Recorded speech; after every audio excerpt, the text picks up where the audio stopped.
तो आज का हमारा टॉपिक रहेगा विद्युत ऊर्जा।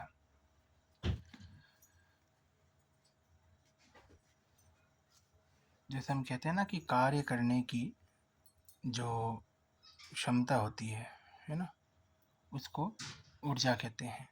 वैसे ही हम कहेंगे कि धारा प्रवाह के लिए जो कार्य किया गया है, किसके लिए? धारा प्रवाह के लिए जो कार्य किया गया है उसे बोलते हैं विद्युत ऊर्जा। ठीक है। अब जैसे मानो कि भाई एक वायर है जिसमें आई धारा बह रही है, ठीक है, टी समय के लिए। कितने समय के लिए? टी समय के लिए। तो अपन कैसे लिख सकते हैं कि Q बराबर आई गुणा टी होता है ना, क्योंकि आई बराबर क्या होता है बच्चों? Q upon T. तो Q बराबर हो गया आई टी। ठीक है। अब इसके कारण, इस धारा बहने के कारण तार के सिरों पर विभव,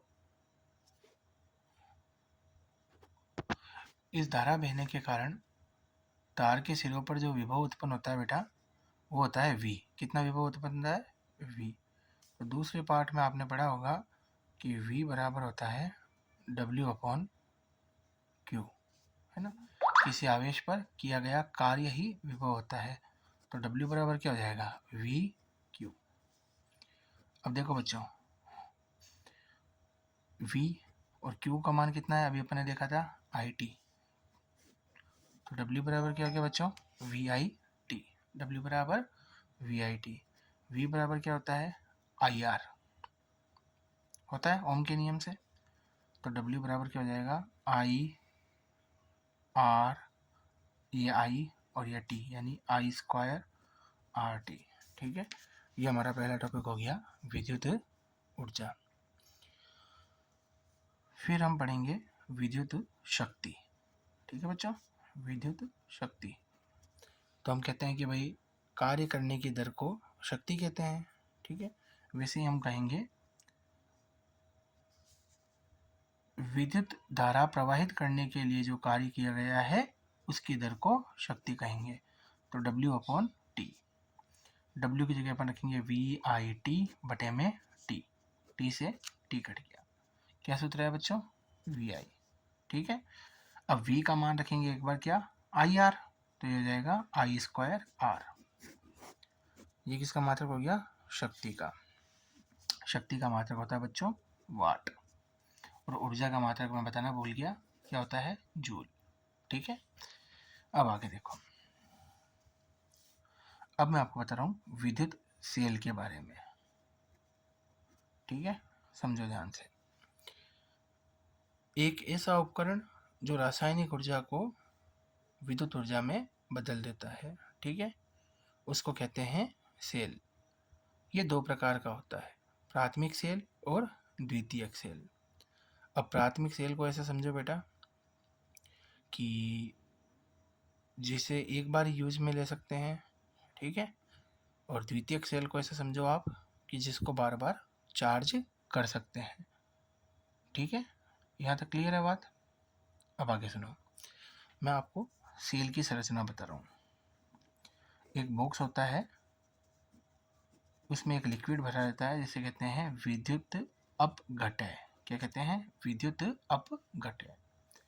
इसके अंदर दो इलेक्ट्रोड होते हैं बेटा, दो इलेक्ट्रोड, एक एनोड और एक कैथोड।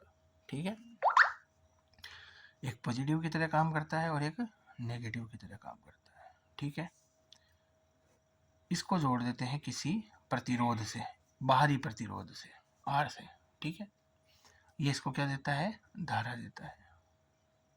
ये है विद्युत सेल। ये आपको नोट्स में अच्छे से बताया हुआ है। अब बच्चों मैं आपको दो इम्पोर्टेंट परिभाषा बताने वाला हूँ, पूरा ध्यान देना और समझना। विद्युत वाहक बल और टर्मिनल वोल्टेज, दोनों परिभाषाएं देखो। पहले देखो विद्युत वाहक बल।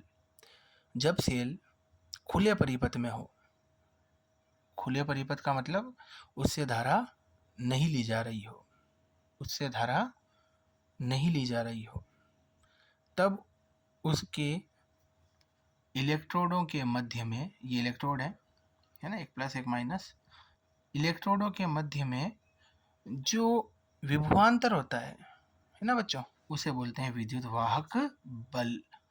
उसको दर्शाते हैं छोटे वाले ई से। बहुत सिंपल है। अब देखो टर्मिनल वोल्टेज, जब सेल बंद परिपथ में हो, बंद परिपथ का मतलब हो गया बच्चों उससे धारा ली जा रही हो, ठीक है, उससे धारा ली जा रही हो, उस समय इन इलेक्ट्रोडों के मध्य में जो विभवांतर होगा ना बच्चों, वो होगा टर्मिनल वोल्टेज, उसको दर्शाएंगे V से। तीसरी चीज समझो, आंतरिक प्रतिरोध। तीसरी चीज क्या है? आंतरिक प्रतिरोध।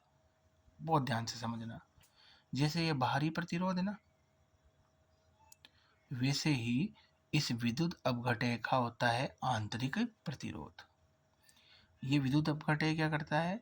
धारा के मार्ग में रुकावट पैदा करता है, और उस प्रतिरोध को कहते हैं आंतरिक प्रतिरोध। ठीक है, एक संबंध बता रहा हूँ, वो संबंध समझना।